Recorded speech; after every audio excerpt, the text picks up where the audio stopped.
This episode of Beyond the Front Door is brought to you by Peak Properties in Cheyenne, Wyoming. With over 75 years of combined experience in real estate, it's our goal to help clients buy and sell and save by providing the information you want and the professional services you expect. Let us help you with your residential, commercial, HUD, income-producing properties, as well as vacant land and rental needs. To learn more, visit www.sellcheyenne.com. Hi, everybody. Sorry. Welcome. You're listening to Beyond the Front Door Podcast with Lindy and Rhea at Peak Properties. And we're real estate agents. We bring you stories that will inspire you, make you laugh, cry, cringe, inform you, all of the things. Come on in. We put the real in real estate. And today, we're very excited about our guest. Her name is Jillian Fanning. And she used to be a teacher, and I'm going to let her tell her story, but here in Cheyenne, and she has recently written her first children's book, and it is so cute, and I can't wait. Looks that way. So, without further ado, here is Rhea and Jillian.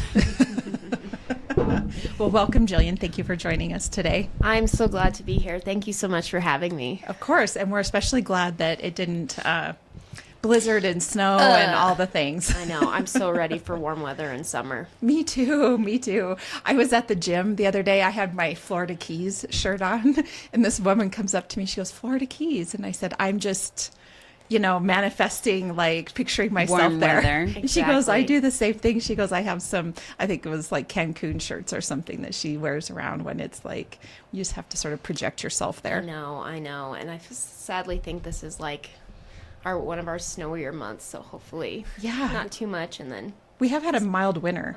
So, didn't the groundhog he did whatever he was supposed to do to make it spring, but it's not yet. Well, we're complaining, but we've had a pretty mild winter, right? My kids are like, "I thought it was supposed to be spring." I'm like, I don't. This is spring in Wyoming. Yeah. Exactly. Wrap your head around it. Exactly. Yeah. Well, if you could, I guess, just start off and tell us a little bit about you, your family, for how long sure. you've lived in Cheyenne, all that. For sure. So I grew up in Bozeman, Montana, and lived there till I was 18. And then I was bound and determined to leave Montana. So I actually went to school down in Colorado. Okay. And I ran track there. And my husband was playing baseball there at the time. And met him that way. And it was pretty funny because kind of started talking and whatnot. And he's like, "Yeah, I'm from Wyoming." And I kind of was like, "No."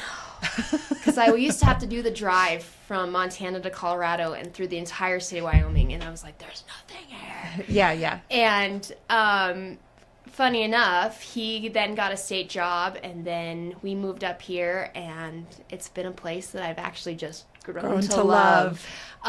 Despite my initial reservations. Yeah, exactly. And so I originally was a 5th grade teacher at Freedom Elementary, and I loved it. I loved being a teacher. I loved especially the community that's Freedom, because although you don't necessarily see those kids graduate from a school in Cheyenne. Why don't you tell the guests who primarily goes to Freedom? Oh, awesome. Yeah, so the students that attend Freedom are Air Force kiddos that are stationed at F.U. Warren, and so we usually have them for about 2 to 3 years. And so often those students would come in halfway through the year. Sure. From a school in Louisiana where we're supposed to be following, a fairly similar curriculum, but often they would just come in with huge gaps. And I think that's also why I enjoyed working at Freedom, is because it was a bit of a challenge to get those kids caught up. But I think also the community that Freedom had for those military kids, because it was all military kids, was really neat. And I think special for those kids coming in, because they were all kind of used to being the new kid, and they were just a very welcoming and accepting community. So I worked at Freedom for 9 years, all in 5th grade, and I really did enjoy it. And then when I had my daughter, I decided that I was going to make the decision to stay home. and that was a tough decision because my school community was so important to me, and just having the career, right? Like having a career that you're pursuing and excelling and getting better at and all of those things. And everyone in my family is teachers. So it's kind of this like part of me, I think. Sure. So making the decision to stay home, I knew like that I was going to be leaving that career part, and but I really wanted to have that time. So how long ago was this? Like, so almost actually 2 years ago. My daughter will be 2 on March 19th. Okay. It seems like a lot of big shifts are happening during the pandemic. That's why I was curious if there was some connection to the pandemic think, after the pandemic, it was a lot harder to be a teacher. Sure. The expectations from parents, from admin were a lot. Yep. And I think, kids had gotten used to being able to Zoom from home a lot. And a lot more of a casual learning atmosphere, I'm sure. So it was like, oh, I'm going on vacation. Can we Zoom? And you're like, oh, that's not really how we're set up to learn and teach and stuff. So that became pretty tricky. And, these kids that had been home for a while, it was very casual, and they maybe only had to work for a couple hours at a time, versus like being at school for 7-8 hours. Right. So education, teaching changed a bit. Has changed. And that wasn't a huge thing that influenced me to stay home. It was more that I wanted to spend that time with my daughter. Sure, absolutely. And then it's funny because, people have asked, is being an author something that you've always dreamed of doing? And no, I can tell you right now, never in my wildest dreams did I ever think that I would write a children's book. Well, and I want to stop you there for a minute, because it does seem like whenever I have visited with people that like even have parents in their 80s and 90s, and they kind of reflect on sort of the career path, or not even the career path, just the path of their parents, and talk about how they at different times of their life discovered a new talent or skill about themselves. So you hear people learning that they can paint art or something when they're 70 years old, and so they spent their whole life doing one thing, and then in their older years they start painting and become a really good artist. And so I think it's awesome that it's sort of like our lives evolve a little bit, and those hidden skills and talents come out with time. And I do think it was so much also with timing, because I hadn't had this time that I could put towards kind of this other side that makes sense and whatnot. And so the story actually came about, my daughter was playing with a stuffed bear and giraffe, and she would go to those two like continuously. And so one day I was like, man, that's kind of like an interesting pairing and like kind of an interesting friendship. And then all of a sudden, like, the story just like came to me. Oh. And actually that night I went on a walk, and I texted it out on Pages, which I don't recommend, because you should be watching where you're going. But I had this story in my mind, and I was like, I have to get it out there. And movement for me, just I think best. Yes. And so I got done. I got my story, and I called my mom, and I was like, oh my gosh, Mom, I'm gonna write a children's book. And she's like, what? I was like, I told her everything, and she's like, I think that's great, and she's like, okay, well, start, working through it, editing it and whatnot. And I'd actually, a couple weeks later, ran into a woman at the playground who also had written a children's book. And I was like, oh, tell me everything. I have this book on my computer, I want to know more. And so she started to kind of lay out the process of publishing a book. Well, I was just going to ask about that, because it's not like there's a publishing company sitting on every corner in every town in Wyoming. And so I do think, especially here in a rural state, if somebody thinks they want to write a book, they're thinking, how do you even get started, or where do you go, right? And then what we all know to be true is that oftentimes with something like that, you have to have a connection or a way in. And so it would just feel like sort of an insurmountable task. Right. So that's really, what are you going to call it? Fate? Serendipitous. Exactly. That happened you ran for into her. Yeah. Yeah. And so she, she was like, I self-published. Okay. And, these were the different things. And I think at that initial meeting, I was just like, oh my gosh, someone else published a children's book. Yeah. I hadn't really, like, I don't know if, like, listened to everything she had told me, like, for it. But one of the things she was like, I got it edited. And I was like, oh, well, my mom's an English teacher. Like, it's fine. Yeah. Like, I was a teacher. I'm a good writer. And so, but I was like, no, I should probably get it professionally edited. So I ended up sending it off to a children's book editor. I did all this research, found a very credible one. She had lots of good references. And she sent it back. And, I mean, it was lit up. I mean, there was so many suggestions and corrections and all this stuff. And I, like, looked at it and I was like, what am I doing? Like, I can't do this. So I honestly put it away for 4 months. No. Did not even look at it. Well, and we talk a lot about this, that you don't know what you don't know. So you're thinking to yourself, I'm a teacher, my family is a teacher, like we know how to do this, blah, blah, blah. It's probably very similar to what me and Lindy are going through with podcasting. We think we know what we're doing. We should be able to do It'll this. be fine. Right, exactly. And maybe not so much. People will listen to us or not. No, just That's kidding. right. And Anyway. so I didn't look at it for 4 months. Okay. And then I started to think about some of the suggestions that the editor had given me. And I was like, oh my gosh, she was so right. Like, that part didn't make sense. Like, and so it was like I just needed this, like, ego check, being Yes. like, I okay, love Jill, it. you are brand new to this. Yeah. Like, yes, you are going to need some help with your story. And so... Well, and you're probably thinking, like, I'm writing a children's book. I'm not writing a chapter book or some Yeah. novel. Exactly. And I But think, still very complicated. and I think it just Yes. brought me back to when I would have writing conferences with students who would bring their paper up to me and be like, Mrs. Fanning, I'm done. And, you know, it was a good start, right? And they think they've done a great job. Exactly. Right. And then it's like, okay, as we go line by line through it, okay, what can we change here? Da-da-da-da. And I was like, oh my gosh, that's exactly what my editor did with me. Yeah. So I kind of was like, okay, I'm going to check my ego at the door. Yeah. You are brand new to this, Jill. And that next day, wrote out the whole story, like, completely again. And there was a lot of general things from my original story. And I sent it back to that same editor because she was right. She had made Good for you.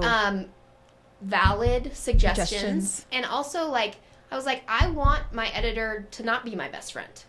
I Yes. want someone who's actually going to give me truths with how I can make my story better. You know, as if I send it to my mom loves me. She's going to tell me it's great, you know. Yeah. So I needed that kind of those hard truths. And so from there, I went through what's called like a developmental edit, where she went line by line. Okay, so I get my story. So now I'm like, okay, I have my story. Now what? You know, that kind of thing. And so I started doing some research versus traditional publishing versus self-publishing. And, you know, I was like, I'm not in a hurry to publish this. I'm not on any kind of deadline. I might as well send it out to publishing companies and see if anybody picks it up. Sure. So I sent it out to, I think, 10 different ones. And they all their websites said, like, give it 6 months. If you don't hear anything back from us, it's a no. Which I think is just wild to me that they couldn't even just send an email like, no, we're not interested, you know. Yeah. Come to that's find interesting. out, you know, these publishing companies are getting close to 1,000 Yeah. manuscripts a month. Wow. And they publish 10 books a year. So it's like, is my book 1 in 12,000? I'd like to think so. Sure. But I'm a no-name in Yeah. the publishing company, Yeah, in the back publishing to those world. connections as well. Yeah. Exactly. And so then, you know, I was like, do I get an agent? All this stuff. Well, I'm getting close to being at the end of that because I'm like, I'm going to give this 6 months. I'm going to see if anybody is interested. So I'm getting towards the end of that 6-month time period. And a good friend of mine from childhood, her sister-in-law is a published author. And so she's like, reach out to my sister-in-law, kind of talk to her about the process. And she was like, you need to self-publish your book. And I'm like, okay. And she's like, I went the traditional publishing route. Yeah, it's nice to say I'm traditionally published, but I'll tell you what, that you lose all control of your story. Okay. And she was telling me how she had signed this contract, and as soon as you sign over your rights to your manuscript, I mean, that publishing company decides your illustrations, your font, everything. And she's like, they came back to me with a book cover, and hers was more of like a young adult type book with a cover that I never would have picked for my book. And it completely changed the story for me. She's like, after that, I knew I would only self-publish after that. And so I think like hearing like that empowering part of self-publishing was like that I got to be the one in control was like actually good for me because I am pretty particular with how I like things. Yeah. So I was like, okay, I'm going to self-publish now. And then I was like, oh my gosh, I'm going to self-publish. That means I have to do all the stuff, you know? Sure. And so the next thing, so I had it had already been edited, so I had that part done. So the next part was finding an illustrator. And I knew that I wanted it to be more of a hand-drawn story versus like digital kind of images and whatnot. And those cost more. And so I started kind of like reaching out to some various different ones. And I'm like, nothing just really stuck. I'm like, if I'm going to pay this amount of money, like I want to really like these illustrations. Yeah, you want to be really proud of it. Yeah. And so we had happened to go to North Carolina for my brother-in-law's wedding. And I ran into someone I went to high school with there. And I was talking with his wife. And she's like, yeah, I published a children's book. And I was like, where did you find your illustrator? She's like, Instagram. So that afternoon, fascinating. I just typed in like children's book illustrator. And, you know, all these came up. And I saw this one. And I was like, that is my illustrator. And I just started looking through her different images. Messenger her that day. Yeah. She was like, I don't have anything available till the start of July. And I was like, perfect. And so I signed a contract with her there, and she's actually based in England. Wow. So that's also been just a whole interesting like dynamic of trying to the time change, the time difference for Yep. sure. So she's 7 hours ahead. So you know her work day ends by 10 o'clock our time. So I try to get all my stuff to her by then. Sure. But she has been so wonderful to work with, and I wanted someone that I could have like a very professional relationship with, because I'm one that sometimes is not the best with confrontation. So I'll be like, oh yeah, that's great, you know, and not actually really speak up for yourself. Exactly. Yeah. So I'm like, if this is not someone I know, I can say, no, I don't like that picture, and know that it's a professional relationship. Yeah. And she was so accommodating to all the different things that I wanted for the story. And her illustrations took about 6 months. Oh, wow. So, I mean, going back and forth. Right. So she would send me a draft. Do you like this? And then we kind of just would email back and forth.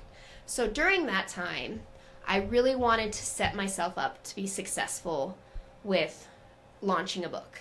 So during that time, I would listen to podcasts about all the steps to take, especially with them book marketing. Because, you know, I'd heard over and over that it's like, you know, publishing a book is hard, but the marketing part is the hardest part. We understand that. That's what we're up against too. Yeah, we can talk on a podcast, but how do you get people to read your book, buy your book? Exactly. How do you get people to listen to your podcast? Yeah, it's it's just such a competitive market.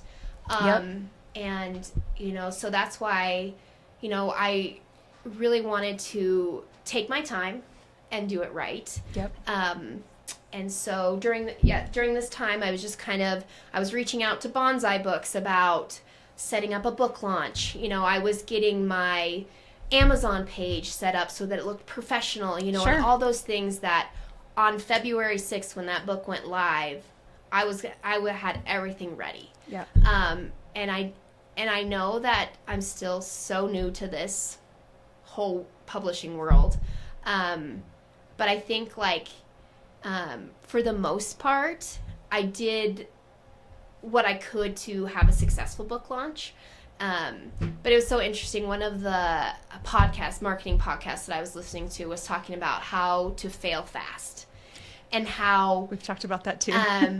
there's going to be numerous times where I have failures and I don't do something right, but to take those opportunities and to learn from them quickly and not sort of, what do you want to call, ruminate. Right, in exactly, them. Yep. Exactly. Because I mean, I love my book, my friends love my book, my family loves my book, but there's going to be some random person on Amazon who might not like my book and who might leave me a bad review, and like to not let those like dictate the fact that I published a book, those kinds of or things. even the quality of the book. Exactly. Exactly. We're all going to have haters in what we do, and you do gotta just, I mean, how many people are there in the world? I mean, you only need to capture a percentage of people to really make that book successful. So what if there's haters out there, right? Yeah. So now where I'm at with my marketing part is, okay, so I feel like I've saturated Cheyenne pretty good. It's now, how do I start getting reaches elsewhere? And, with Amazon, it's great because everybody goes on Amazon, to buy books and those kinds of things. But it's like, how does my book stand out among the millions, of other books up there? And so that's been probably the trickiest part since my book launch, is like, okay, I'm doing ads and I'm doing, I'm trying to, go on podcasts and do, those various different things to help, promote it. But, because I'm still kind of a no-name in that world, but, just trying to get my foot in the door. Yep. And I'm hoping, because book 2 will then be out in June. So hopefully then with like a series, that will help become a little bit more of a familiar name. So absolutely, we'll see. It's been so such exciting. an adventure. And so the time period from the moment you started writing till you like launched, how much time passed? 18 months. 18 months. And we were talking a little bit about, this is a real estate podcast and what's the connection. And as you were talking, I was thinking, really the moment when you said that somebody came back with feedback for you and you had to put it away for a little while and sort of check your ego at the door. And I think that happens to all of us, right? Like, we all think we know what's best.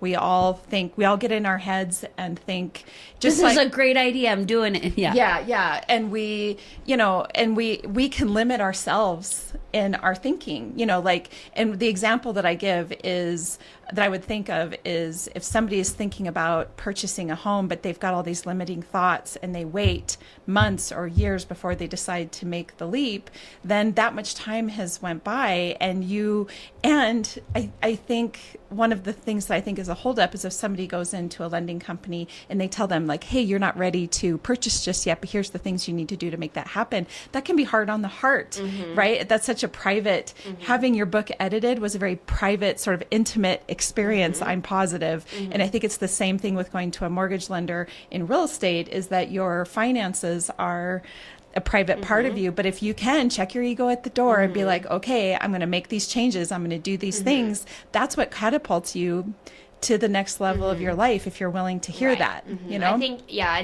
and showing that vulnerability is like very hard. Yes. And I think that was like, for the book launch, was my scariest thing, is like, are people going to be here? Are people going to like this book? And like, oh my gosh, what are they going to say? And I think that to me was like what gave me the most anxiety about actually going through with it.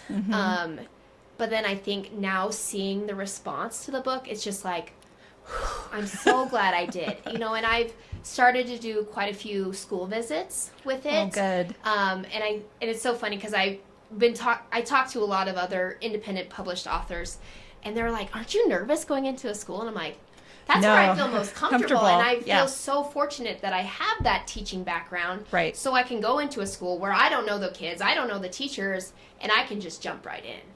Well, and I'm sure it's got to be like, hey, I'm a former school teacher. I wrote a book. Can I come read a book to your classroom? I don't know of a single other teacher that's going to say no to that. Right. And like, I have so many friends and connections in the district, which I'm so fortunate to have. So I can, last week was Read Across America Week. And so I was in 3 different schools. I had 2 Zoom virtual reads and whatnot, and it was just so fun. And I think like that part of me, like getting back into the classroom that way, like kind of fulfills that teacher side of me. Yeah, for sure.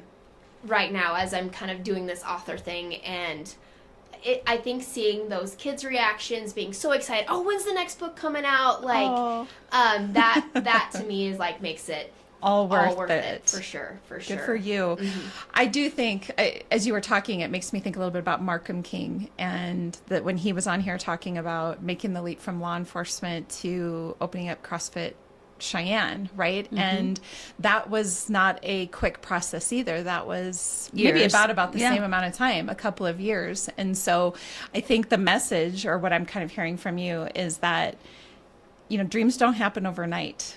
They take time. Mm-hmm. I think we hear that in just about every podcast that we've had, is that everybody says it takes time. Sometimes we want something to happen right this second, and it doesn't really happen that way. Mm-hmm, mm-hmm. And I think too, with me, with the book, like, I had that initial, like, great sales with the book launch. Yeah. But knowing that, like, being patient and knowing, like, those will continue, maybe not at this moment, but you're doing those things to...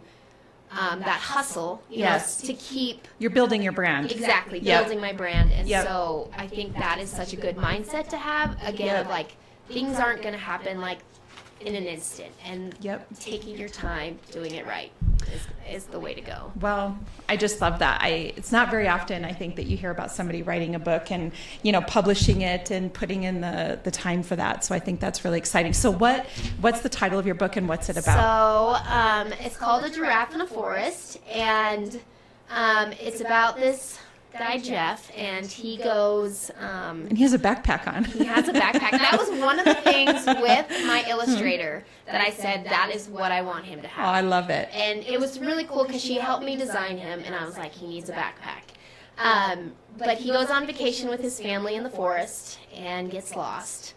And, he's used to the wide open savanna with little trees, not the dense trees of the forest. Mm-hmm.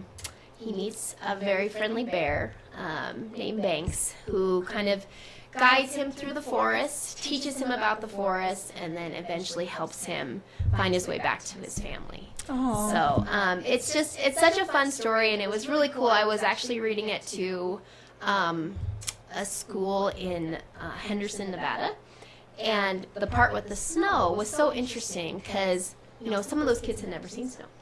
So I think, like, having a book too for children, that they can have those experiences that they don't necessarily have in their own home, I think is so cool. And that's the wonderful part with reading, is that it takes you places you can go anywhere. Yes, exactly. Mm-hmm. And I think, like, illustrations are so important in, like, yes, you can have a good story, but the illustrations really, like, bring that story to life. And so, because this book is really geared, 3 to 8. Sure. Because then, as a teacher, you're hoping by, 8, 9, they're able to start reading those chapter books that they can create those images in their mind and whatnot.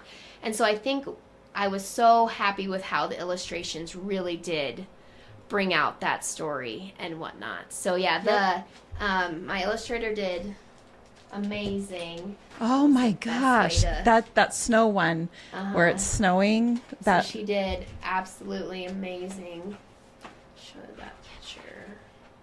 So they have a snowball fight. Yes, that's what I'm looking at. That right there. So that one was very cool. Yes, that's beautiful. So how it ends is he Spoiler alert. Spoiler alert. Just kidding. For any children listening to our podcast. He leads him back to his family, and then Jeff invites him to go visit him in the savannah. Aww. So that's where book 2 leads Brilliant. to. That's a great idea. And I've just started to get some illustrations for book 2. So that's been so exciting. I love that. Is that something obviously you had to keep in mind when you were writing this book, like, how can this go on? Exactly. And, I didn't know if I was going to do a series, but then, like, I was like, oh, I kind of set myself up, actually, to do a series with it. And, spoiler alert again. So, book 2, they go to the savannah, and then book 3, they actually go to a place that's new for both of them. And they kind of learn about that. And so I actually have the first 5 written. Wow, good for you. We'll see if all 5 of those get published. it's just kind of seeing how these first couple ones do and whatnot. Sure. But yeah, I mean, I've tried to set it up so the series could continue on for however to long. all the places. Exactly. Until you run out of places to Yeah, go. exactly. And that was one of the fun things when I visited a school, is just kind of asking, where else could they go, and having the kids kind of come up with that too. They like that. And I also asked them, what are two friends or two animals that might not live in the same place that they could be friends? And it was fun. Last Friday I did a Zoom virtual meeting or author meeting with a school in Colorado Springs, and they were a group of second graders. And after it, the teacher sent me a story of a girl who had written about a fox and a penguin and their adventures that they had gone on. So it's so fun to see them translate into their own writing and their own lives, and wanting to create their own kind of story along a similar basis and whatnot. So. Well, and then not only that, but then you have that added effect of that you can be friends with people that are not similar to you, right? That are different. Right. And that's okay. And really promoting that message that I feel like we're really fighting right now, which is if somebody doesn't agree with you or doesn't like you, then you should not like them. You know what I mean? And what a powerful way to change the narrative on that. And I think sometimes having that shown it through animals sometimes is a way to help it translate to a kid's life, that they might, those two animals don't look the same, they don't live in the same place, but they could still be friends. And so one of the things I did with the book is I tried to also come up with a bunch of resources that parents and teachers could use. And one of them is just a guided reading questions that, teachers or parents can ask. And a lot of it is about that friendship, and when a friend doesn't look the same as you, can you still be friends? And because that is an important conversation to have with kids. And, in our ever-changing world, that a lot of the times our friends don't necessarily look just like us. And so I think that is a valid way to have that conversation with. That's a great idea, to be adding in the how to have a conversation now. You've read the book, how do you have a conversation about this? So I love that. I think that's that teacher side of me, that can't ever get away from it. So. Well, that's what makes it even better. So congratulations. This is really great. Thank you so much. Yeah, it's been exciting. So you were saying you were reading in Henderson, Nevada. So are you traveling around doing that was a virtual one. That was virtual. Okay, I gotcha. So I'm actually going up to visit my family up in Montana, and so I'm going to see if I can do a couple of bookstores up there. And, sure. And then I'd maybe go over to Laramie, up to Casper, and see kind of in some of those independent bookstores Absolutely. that would be interested in having me. So that sounds wonderful. Well, thank you so much for sharing your journey with us. That just sounds amazing. And I do think, like I said, a jump story, when you make that leap in your life, they all have very similar stages to them. And you do, as long as you keep putting one foot in front of the other, right? Then you'll succeed at some point. It may take you longer than you hoped for, but yeah. So I guess I probably just kind of put words in your mouth. What is your advice to anybody that's considering making a leap or a change in their life? What would you say to them? So in terms of trying to do an author, or just in general? Just in general. I think probably just, again, kind of going back to having some humility with it, and knowing you are not going to be an expert at it from the get-go. Right. But taking that time, like I said, to check your ego at the door, try to learn as much as you can. Talk to people who are in that field. The more you can learn, the better you're going to be in anything, And so I think for me, yes, I was a teacher. Yes, I read a lot of books to my kids. Yes, I read books to my daughter, but it's way different when you're on not a consumer. Yeah, exactly. And so I think for me, it was just trying to get all the knowledge I could to be successful. And I think another thing is just having that patience and being willing to take the time to be willing to not jump in right from the get-go, but just know that it can happen. And sort of walk in faith, so to speak. Exactly. Put one foot in front of the other. Yep. Yeah, Okay. and definitely, I think just for me personally, when I started to reach out to other self-published authors, it was like a game changer because Sure. I just learned so much that We talk about that in here. I'm writing it down. We have a lot of themes. Yes. Find a mentor or Yes. someone who's already walked the journey Yep. that can help you do That's that. a little further down the road that Right, can be like, hey, exactly. there's a turn here, And, there's a like, bend there. And I was I think I was nervous to reach out to them because I was like, oh, they're busy. Like, they don't have time for that. But, like, all of the people that I have reached out to were so willing to share anything with me. And it wasn't a burden. You know, and I Sure. think that can be sometimes hard, too, is just like, oh, I don't, you know, they're probably too busy. I don't want to burden It's them. a good point. But people want to help. Yes. You know, I think in people's general nature, they want to help. And so I think, again, being vulnerable Yes. and allowing yourself to ask for help. That sounds really great. No, it sounded like you maybe had a piece of advice for somebody that wants to consider writing a book themselves. What would that be? Sure. So I think it's just, and I can't remember what this statistic was, but like a huge amount of people say that they want to write a book, children's book, novel, whatever, but they're too afraid to even write it down. So I think just like getting the story out there. Because I mean, I look at that first story I wrote on Pages. Yeah. And now looking at it, I'm like, oh, that's embarrassing. To where my story is at now, but I would never have gotten there if I didn't like at least just write it down. Sure. And try, you know, because what's the worst it can do? You just have a story sitting on your computer. Okay, great. Yep. But you have to like start. Yes. And I think the other thing, especially as a self-published author, is just knowing that it's like starting a business.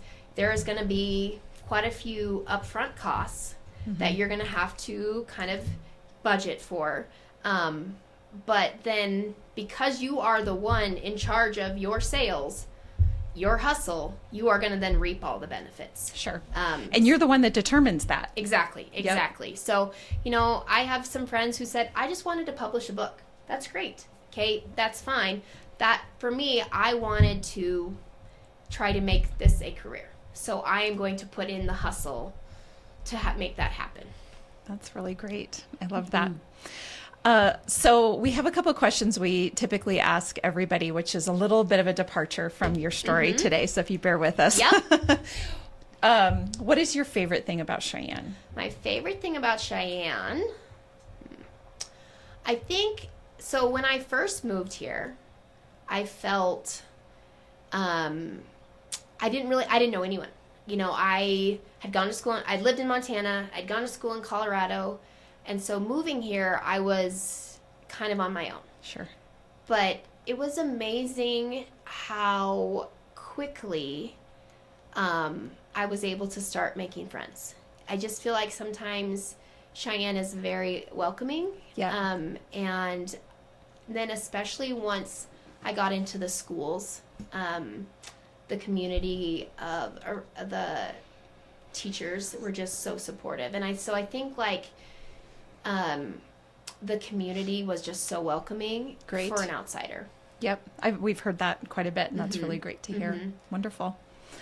Lindy, Lindy has her favorite question for everybody as well. Once you're a making millions off your books, if you could buy real estate anywhere in the world, where would it be and why? Gosh. Which is going to be interesting because she's not from here. A lot of the people who are from here Are saying they would just buy here. So